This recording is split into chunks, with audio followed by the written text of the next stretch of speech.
કરેલ છે. માની લો કે ગોડાઉનમાં આપણે 4 રૂમ છે, તો આપણે 4 રૂમ માટેનું ગોડાઉન વાયરિંગ કઈ રીતે કરીશું? તો પ્રથમ તો આપણે એ સમજી લેવાનું કે ગોડાઉન વાયરિંગમાં સર્કિટ કઈ રીતે કામ કરે છે. તો આપણી પાસે 4 રૂમ છે, તો 4 રૂમ માટે આપણે આ 4 બલ્બ લીધા છે અને એ 4 બલ્બ માટે આપણે 3 ટુ વે સ્વિચ લઈશું. આ જે 3 છે એ 3 ટુ વે સ્વિચ છે અને પહેલી જે આપણે સ્વિચ લઈશું પહેલા રૂમ માટે એક વન વે સ્વિચ લઈશું. વન વે સ્વિચ એ આપણી માસ્ટર સ્વિચ તરીકે કામ કરશે. બરાબર છે. હવે ગોડાઉન વાયરિંગમાં કામ કઈ રીતે થશે, કઈ રીતે કાર્ય કરશે સર્કિટ, કે આપણે જ્યારે પ્રથમ રૂમમાં એન્ટર થઈશું પહેલા રૂમમાં, તો પહેલા રૂમની સ્વિચ જ્યારે આપણે ઓન કરીશું તો પહેલા રૂમનો બલ્બ ચાલુ થશે. પછી જ્યારે આપણે બીજા રૂમમાં એન્ટર થશું અને બીજા રૂમમાં એન્ટર થઈ બીજા રૂમની સ્વિચ ચાલુ કરતાં બીજા રૂમનો બલ્બ ઓન તો થશે, પણ એની સાથે સાથે પહેલા રૂમનો જે બલ્બ છે એ આપોઆપ બંધ થઈ જશે.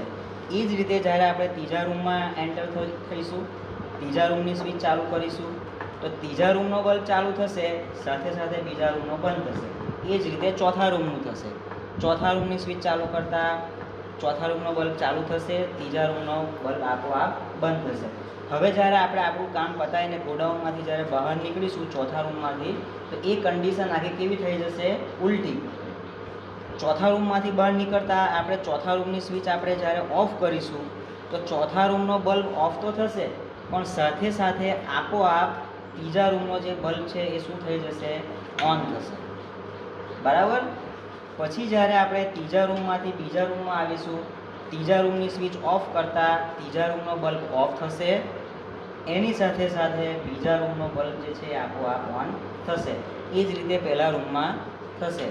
ગોડાઉન વાયરિંગમાં એક વસ્તુ યાદ રાખવી કે જે આપણે વન વે સ્વિચ મૂકી છે એ one way switch master switch તરીકે કામ કરશે. વાયરિંગમાં એ વસ્તુ યાદ રાખવી કે ગોડાઉન વાયરિંગમાં જે આપણે સ્વિચ મૂકેલી છે એ સિક્વન્સમાં જ કામ કરશે. દાખલા તરીકે આપણે પહેલા રૂમની સ્વિચ આપણી ઓન હશે અને એની સાથે સાથે આપણે ડાયરેક્ટ ચોથા રૂમની સ્વિચ ઓન કરીશું તો ચોથા રૂમનો બલ્બ ઓન થાય નહીં. ચોથા રૂમનો બલ્બ ઓન થવા માટે એ જરૂરી છે કે ત્રીજા રૂમનો જે બલ્બ છે એની જે સ્વિચ છે એ સ્વિચ ઓન પોઝિશનમાં હોવી જોઈએ. આ વસ્તુ ખાસ ગોડાઉન વાયરિંગમાં યાદ રાખવી કે સિક્વન્સમાં જ કામ થાય. આમ સીધા જાઓ અને આમ રિટર્ન આવો, સિક્વન્સમાં જ સ્વિચ ઓન ઓફ કરવી. વચ્ચેથી તમે ઓન ઓફ કરશો તો વાયરિંગ કામ કરે નહીં. તો આ જ વસ્તુ આપણે હવે પ્રેક્ટિકલી જોઈ લઈએ. બરાબર છે. ચાલો પહેલા રૂમની સ્વિચ ઓન કરો. ચાલો હવે બીજા રૂમની સ્વિચ આપણે ઓન કરીશું તો બીજા રૂમનો બલ્બ ઓન થશે અને પહેલા રૂમનો બલ્બ આપોઆપ બંધ થશે. ઓકે. એ જ રીતે ત્રીજો રૂમ. ચાલો ત્રીજા રૂમની સ્વિચ ઓન કરતા ત્રીજા રૂમનો બલ્બ ઓન થયો, બીજા રૂમનો બલ્બ છે આપોઆપ બંધ થશે. હવે એ જ રીતે ચોથો રૂમ. ઓકે. હવે આપણે ગોડાઉનમાંથી રિટર્ન આવીએ છીએ, બહાર નીકળીએ છીએ તો શું થશે? ચોથા રૂમની જે સ્વિચ છે એને ઓફ કરતા ચોથા રૂમનો બલ્બ ઓફ થશે અને ત્રીજા રૂમનો બલ્બ આપોઆપ ઓન થશે. ઓકે. ચાલો હવે ત્રીજા રૂમનો બલ્બ આપણે બંધ કરીશું તો બીજા રૂમનો આપોઆપ ઓન થશે. ઓકે. બીજા રૂમનો ઓફ કરો. ઓકે. બરાબર છે. પહેલા રૂમનો ઓફ કરો. ઓકે. આ રીતે.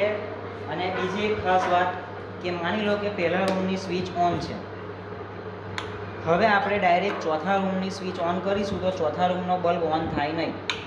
ઓકે. ત્રીજા રૂમનો પણ ઓન થાય નહીં. કરો જોઈએ. ઓકે.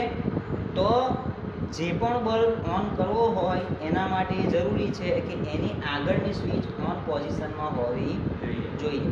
બીજા રૂમને ઓન કરો. બરાબર. બીજા રૂમની ઓન કરતાં ડાયરેક્ટ કયો થયો? ચોથા રૂમ. કેમ કે એની સ્વિચ કઈ પોઝિશનમાં હતી? ઓન પોઝિશનમાં. ઓકે. Thank you.